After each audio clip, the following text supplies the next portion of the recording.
Hello everyone, কেমন আছো সবাই? আশা করি সবাই ভালো আছো। আমি এরকম ভিডিও প্রথমবার ট্রাই করছি। ভালো লাগলে অবশ্যই পাশে থেকো। তো সকালবেলা ঘুম থেকে ওঠার পর, যদিও আমি এটা ৮টা থেকে ভিডিওটা করছি, সমস্ত ঘরের কাজকর্ম করব। প্রায় এই দেখো বিছানা টিছানা গোছাচ্ছি। আর আমি তো এরকম ভিডিও কখনোই করিনি।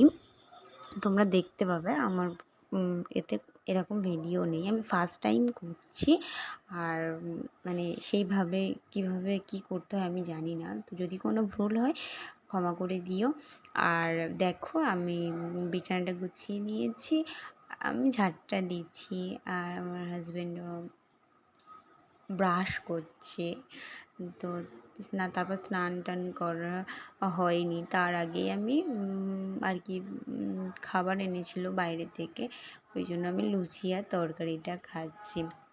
আর এক্ষুনি দেখবে আমার একটা ভাই আসবে। এই বাবা, জুতো পরিসনি কেন? জুতো পরিসনি কেন? আয় আয়, তাড়াতাড়ি তাড়াতাড়ি আয়। হ্যাঁ, আসছে আসছে, তাড়াতাড়ি আয়। ছুটে ছুটে আয়, ছুটে ছুটে আয়, ছুটে ছুটে আয়, ছুটে ছুটে আয়। আয় আয় আয়, কিছু নেই কিছু নেই।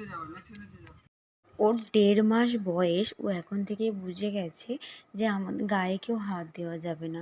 যদিও এটা ওর দাদু হয় সম্পর্কে। দেখো গায়ে হাত দিচ্ছে বলে না, মানে বকা দিচ্ছে, এই মানে এরকমভাবে বলছে। এখন তো ভালোভাবে কথা বলতে পারে না, বোঝাচ্ছে যে কেন গায়ে হাত দিচ্ছে। ওকে সমস্ত কিছু বলা হচ্ছে যে তোকে কি একটা খেলনা দেবো, তুই খেলবি? হ্যাঁ হ্যাঁ এরকম করছে, কিন্তু ওর গায়ে হাত দেওয়া যাবে না। আর আমি যেহেতু ওর মামি, আমাকেও খুবই চেনে, আমি গায়ে হাত দিলে কোনো সমস্যা নেই। এই দেখো এটা হলো আমার শাশুড়ি মা, ওর গায়ে হাত দিচ্ছে বলে সেটা ওকে সরিয়ে দিচ্ছে। আর ওর মা ওকে খাওয়াতে এসেছে, তখন মামিকে ভুলে গেছে।